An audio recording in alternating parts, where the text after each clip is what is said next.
麻煩晒局長啦，為我哋打開咗第20場賽事嘅序幕。咁第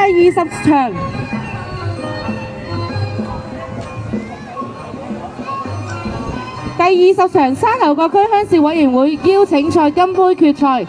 第一線有我哋嘅保安局，第二線邊界警區 A， 第三線沙頭角鄉事委員會，第四線旅遊業議會嘅啦啦隊，為你哋嘅支持嘅隊伍打下氣啦！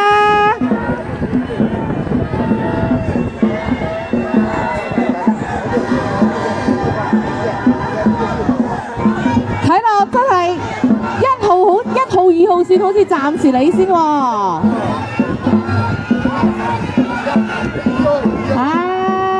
我睇到1、2啊，但係呢詳細嘅賽果都要等我哋嘅總裁判處嗰邊